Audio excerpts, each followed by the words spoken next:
Hola, bienvenidos a Tus Derechos, programa producido por el Tribunal Constitucional y que se transmite a través de la señal de JNE TV en los canales 44 y 516 de Movistar TV. Comenzamos con el programa. En la sala de audiencias del Tribunal Constitucional se realizó la ceremonia de premiación de los ganadores del segundo concurso nacional de ensayo sobre derechos fundamentales 2016.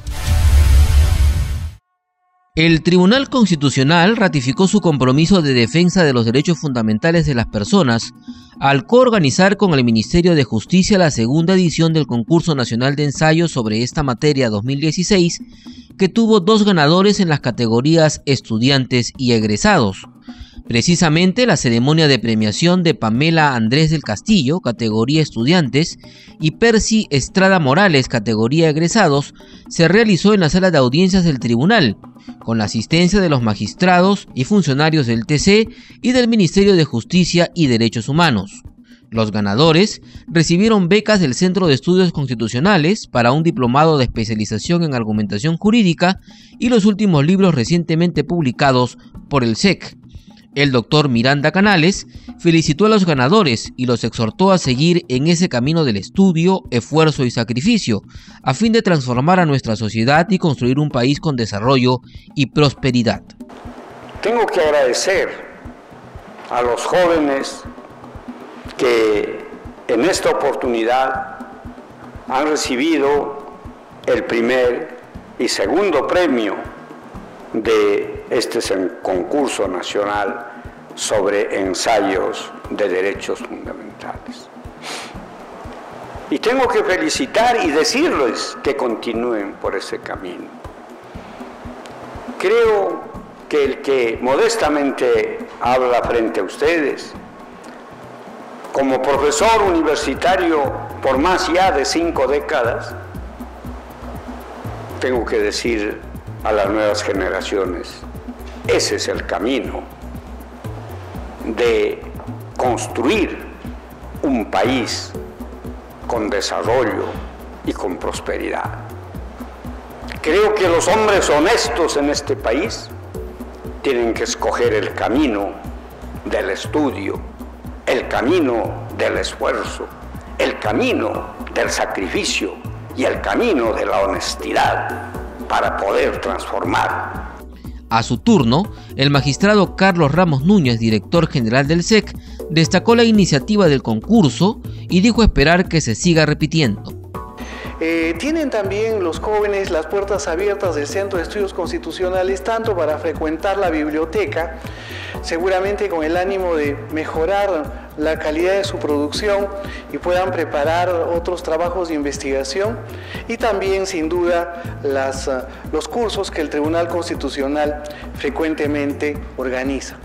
La viceministra de Justicia y Derechos Humanos, Gisela Viñolo Guamaní, agradeció la participación del tribunal en el concurso a través de uno de sus magistrados como jurado calificador. Buscamos promover, fomentar, difundir un país, una cultura de derechos humanos que pueda ayudar a contribuir a mejorar y construir una sociedad mucho más inclusiva, igualitaria y respetuosa de estos derechos. Sobre todo, en este caso, está dirigido a los estudiantes de las diferentes universidades públicas y privadas de Derecho. El magistrado Eloy Espinosa Saldaña Barrera, quien actuó como jurado en el concurso y promotor de la presente premiación, resaltó que esta es una muestra de los niveles de coordinación que se pueden alcanzar entre instituciones que tienen puntos de encuentro y trabajo en común. En realidad, lo que estamos viendo es una manifestación de lo importante que es establecer espacios comunes de trabajo en quienes tienen preocupaciones comunes y responsabilidades comunes. Esto para nosotros es el principio de niveles de coordinación que van a seguir avanzando. Como hemos informado en las diversas ediciones de Tus Derechos, próximamente el Tribunal Constitucional se trasladará a su nueva sede en San Isidro. A continuación, los invitamos a hacer un recorrido virtual en 3D por nuestras nuevas instalaciones.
El asesor jurisdiccional Carlos Quispe Astoquilca responde diversas preguntas sobre el proceso competencial en el siguiente bloque.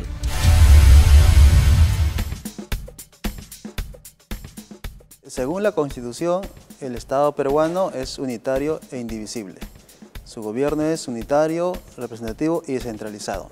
Ahora bien, el Estado, a efecto de ejercer un adecuado funcionamiento institucional, ha distribuido el poder a diferentes entidades estatales, tales como los poderes del Estado, entre estos el Poder Ejecutivo, el Poder Judicial o el Poder Legislativo, y también a los órganos constitucionales autónomos, como pueden ser el Jurado Nacional de Elecciones, la Oficina Nacional de Procesos Electorales, la Defensoría del Pueblo, el Tribunal Constitucional, el Banco Central de Reserva, la Superintendencia de Bancos y Seguros, etc.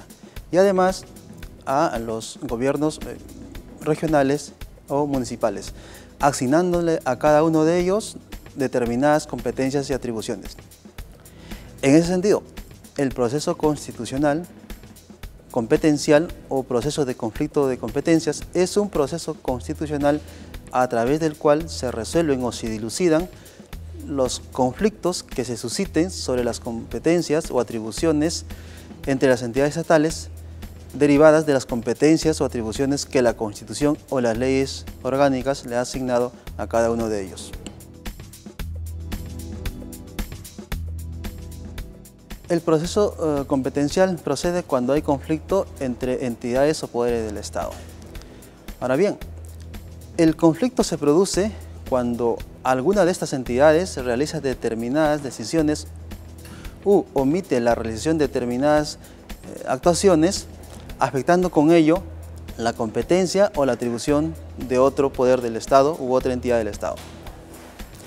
Así pues, el conflicto puede ser positivo o negativo. Es positivo cuando dos o más entidades se consideran competentes respecto de una misma determinada competencia, o cuando en el ejercicio de una competencia se afecta la competencia o atribución de otra entidad.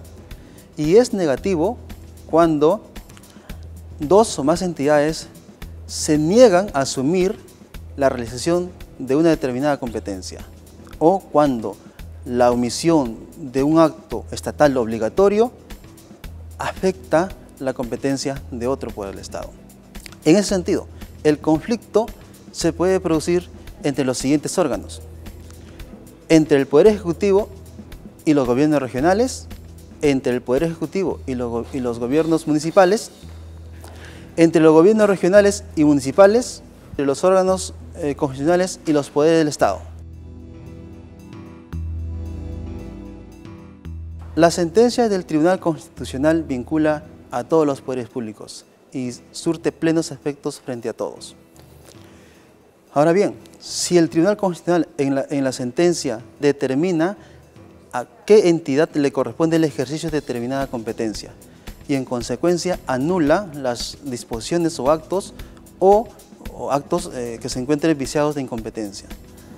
Si el acto hubiese sido, o si el conflicto se tratara de un conflicto negativo, el Tribunal Constitucional, además de determinar a qué entidad le corresponde el ejercicio de la competencia, determinará o fijará el plazo en el cual el órgano de que se trate debe ejercer esa competencia o atribución.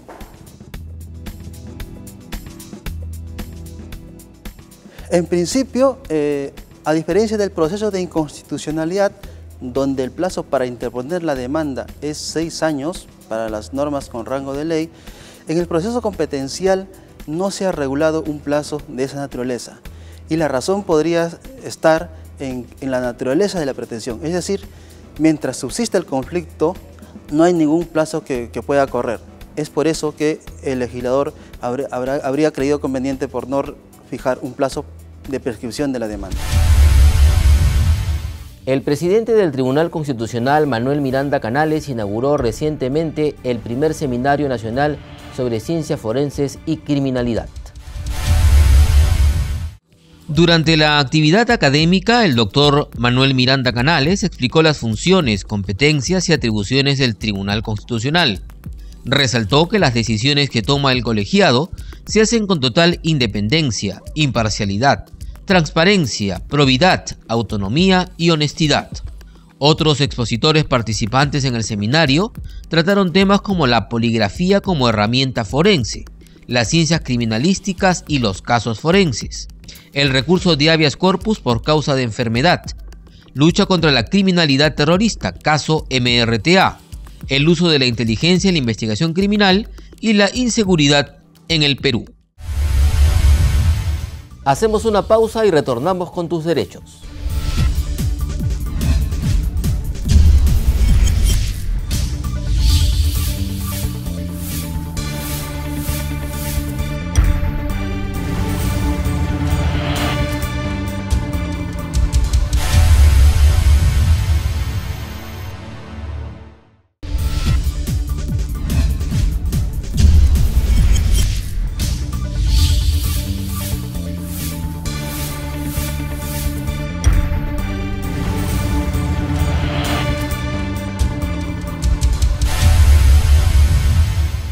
Gracias por estar en sintonía de Tus Derechos, programa producido por el Tribunal Constitucional y que se transmite a través de la señal de JNE TV.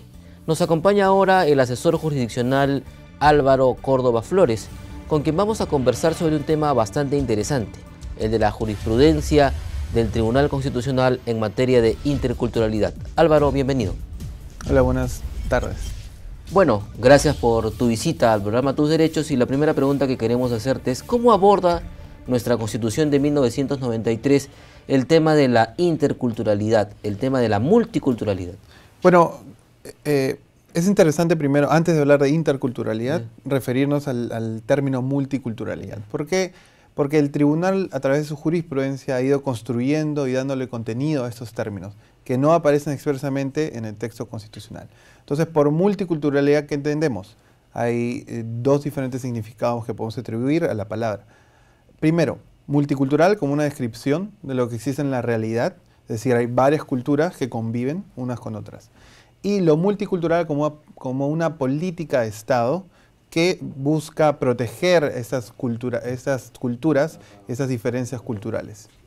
Entonces, el Tribunal Constitucional, a partir de estas nociones de multiculturalismo, ha establecido primero, o ha rechazado primero, que el Estado-Nación es el Estado que está estructurado en la Constitución. Más bien ha construido, a partir de diferentes artículos de la Constitución, que estamos más bien ante un Estado multicultural, ante una nación multicultural.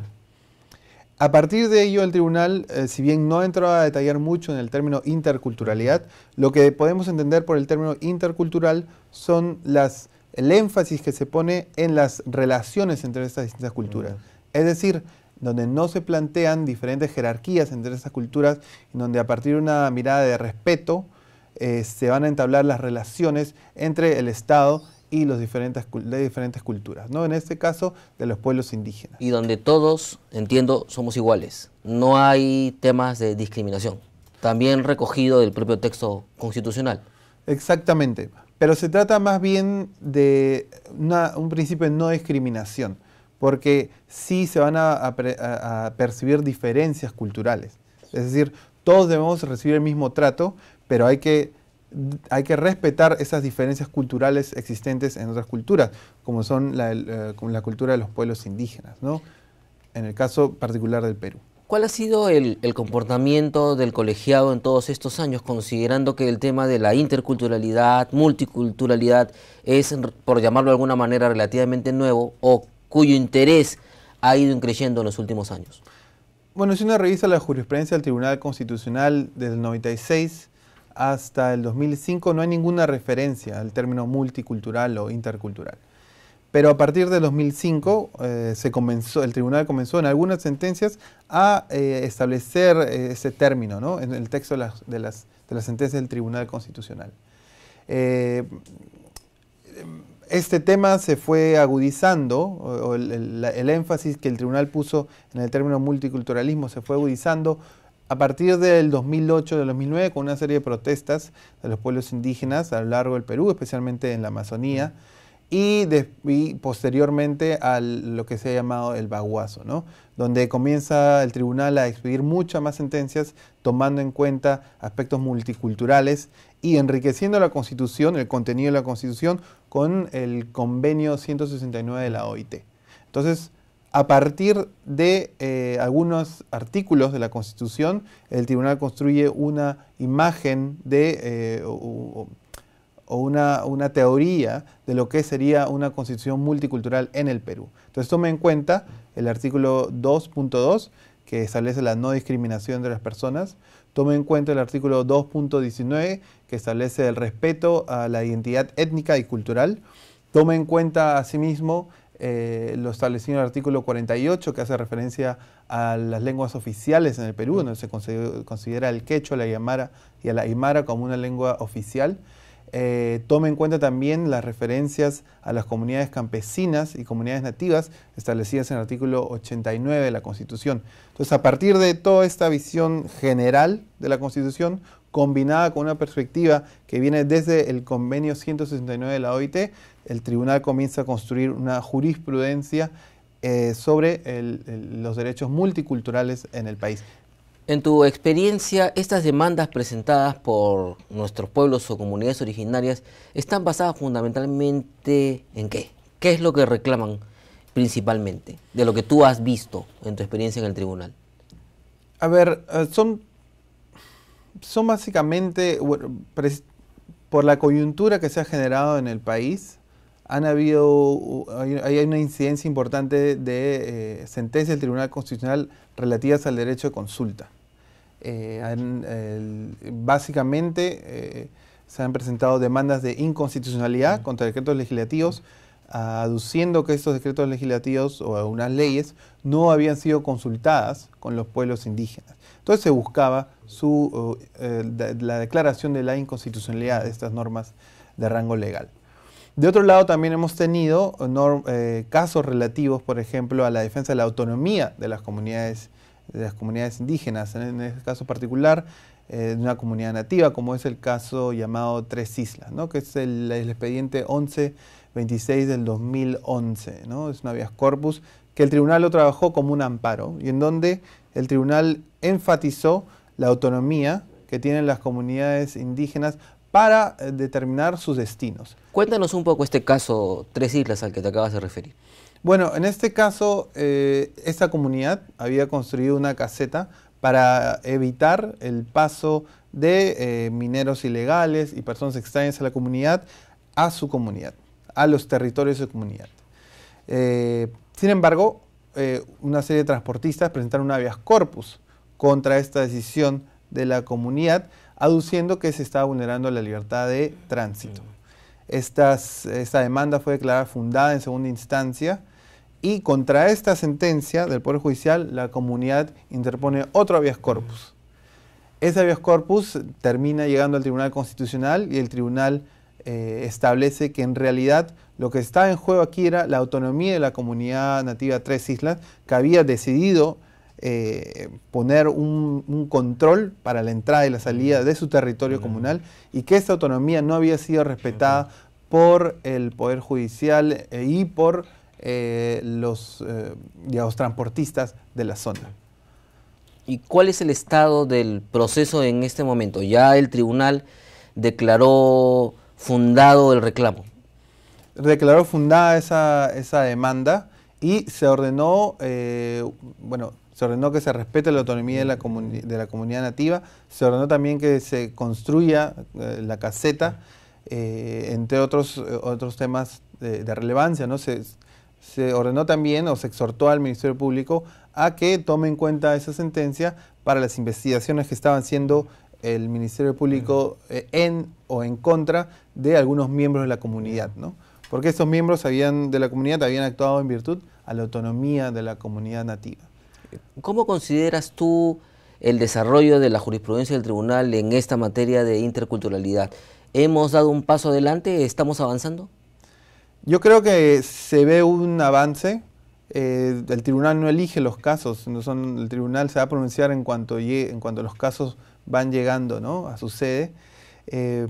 hay un avance que es evidente a partir de, como te expliqué, ¿no? Del 96 al 95 hay un silencio, del 2005 al 2009 hay una serie de casos, y a partir del 2009 sí creo que hay una conciencia mucho más,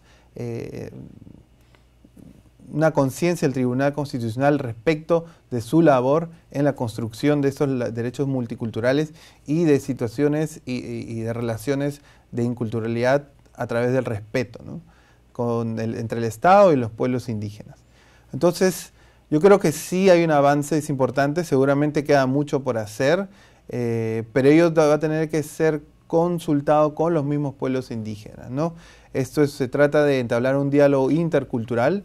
El Tribunal Constitucional ha establecido que el derecho en consulta es un diálogo intercultural, y a través de estos diálogos interculturales es a donde se tiene que ir a plantear o replantear las políticas de Estado, ¿no? Entonces el tribunal en ese sentido puede ayudar a orientar a las políticas de Estado en virtud de digamos, los convenios internacionales y la propia Constitución. Bien, muchísimas gracias Álvaro Córdoba Flores, asesor jurisdiccional del Tribunal Constitucional, por su participación en esta edición de Tus Derechos, unos comentarios bastante interesantes sobre un tema de palpitante actualidad, la interculturalidad en el país y su jurisprudencia en el Tribunal Constitucional. Hasta aquí la presente edición de Tus Derechos. Muchas gracias por su sintonía.